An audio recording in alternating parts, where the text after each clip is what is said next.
Hi, this is Balaji Pandian from 3rd Zoology. In this video, I am going to share few things about vaccines. First of all, what are vaccines? These are the substances that plays an important role in keeping us healthy. A vaccine is made from a very small amount of dead or weak germs that can cause diseases like virus, bacteria, or other toxins. The function of the vaccine is to prepare our body to fight against the disease faster and more effectively by stimulating our own immune system so we won't get sick in future. The act of getting vaccine to hinder our own immune system against the deadly diseases like Haemophilus influenza, measles, etc. is referred by the term vaccination. It is usually given in short in regular interval of time. Immunization, it is also mean the process of getting vaccinated. Here comes vaccine ingredients. Vaccine contains various ingredients present in them for specific purpose. Either they may help in preserving and maintaining them for a long time, or they help in stimulating immune response after introduction.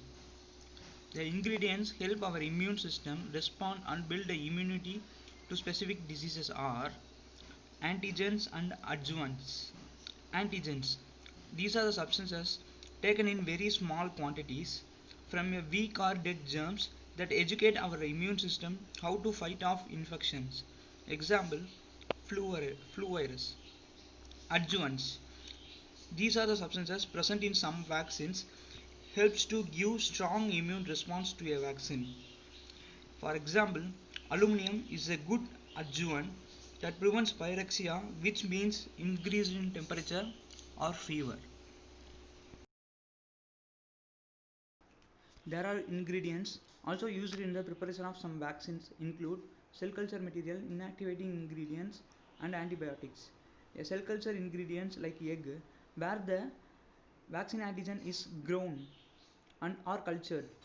Inactivating ingredient like formaldehyde that kills or weakens the toxic nature of a bacteria or virus.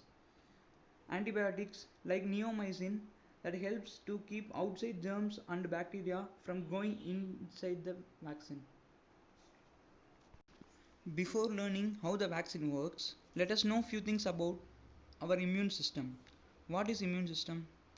A network of cells, tissues and organs that work together to defend the body from harmful germs. The invasion of bacteria, viruses and other germs to our body and attacking is called infection, and that will make us sick. Our immune system is fighting off these invading germs. Then come to the role of vaccine. When a small amount of vaccines from a weak or dead germs is injected to our body, it sparks our immune response, helping our body to fight off and remember the germ so that it can attack automatically if the germs ever invades again. The vaccine will not make us sick but provides a long lasting immunity to serious diseases. Here you can clearly see the role of vaccine and how it works and how the vaccine produce. The left side pictures and right side top picture shows how the vaccine is injected and how it stimulates immune response. The right side bottom pic shows the methods involved in vaccine preparation. Types of vaccines. There are several different types of vaccines. While the vaccines are prepared, the things like our immune system responds to the germs, who all are needs to be vaccinated against the germs, the best technology or approach to create the vaccine are considered. Based on this, there are four main types of vaccines: live attenuated vaccine, inactivated vaccine, subunit recombinant polysaccharide vaccine, also known as subunit vaccine, conjugate vaccine, and toxoid vaccines. In this, live attenuated vaccines and inactivated vaccines are known as active vaccines or whole agent vaccine. This chart clearly explains the types of vaccine. In this, the whole agent vaccine means the whole bacteria or virus or the germs is weakened or killed and utilizes as a vaccine, and the subunit vaccine means only the part of the germs or bacteria or virus like its DNA, plasmid or capsid is utilized as a vaccine.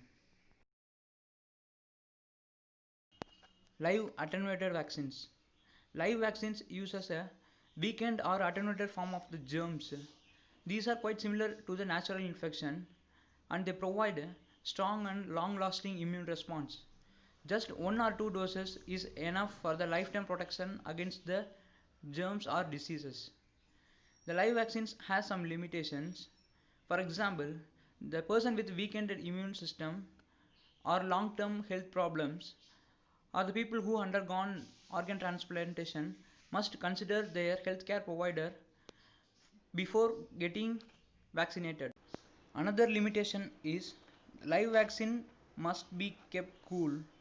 So the countries with limited access to the refrigerators are not prescribed with this type of vaccines. Live vaccine can be used to protect against measles, mumps, rubella, rotavirus, smallpox, chickenpox, yellow fever, etc. In this, measles, mumps, and rubella are provided with the combined vaccines called MMR. Inactivated vaccines. These vaccines use the killed version of the germ that causes diseases. Hence, it is not as strong as a live vaccine. This needs several doses over time to get immune response against diseases. Inactivated vaccines are used to protect against hepatitis A, flu, polio, and rabies. In this, flu and polio are provided with vaccine shots. Subunits and conjugated vaccine. These vaccines uses specific piece of germ like its protein, sugar or capsid. They give a very strong immune response to the targeted key parts of the germ. They can also be used on almost everyone who needs, including people with weakened immune systems and long-term health problems. The only limitation of this vaccine is to get booster shots to get ongoing protection against diseases. These vaccines are used to protect against Haemophilus influenza disease, hepatitis B, whooping cough, pneumococcal, meningococcal, and shillings. Toxoid vaccines. These vaccines uses the toxin made by the germ itself for the vaccination. It means that it produces the immune response to the targeted toxins produced by the germs instead of killing the whole germ. Like subunit and conjugated vaccine, it also needs the booster shots to get ongoing protection against diseases. This vaccine is used against diphtheria and tetanus. The toxoid vaccines involves several processes of denaturing the toxic nature of the toxin produced by the germs and then used as a vaccine against the germ. Here comes the DNA vaccine and recombinant vector vaccines. In DNA vaccine, the DNA of the important antigen is introduced into the cells, and in recombinant vector vaccine, the attenuated viruses or bacteria is used as a vector to introduce the microbial DNA into the cells. The DNA vaccine is used against influenza and herpes. The recombinant vector vaccine is used against rabies and measles. Both vaccines are used against HIV. The further researches on these two vaccines is going on. The chart on the right hand side explains clearly the nature and characteristics of all vaccines. Thank you.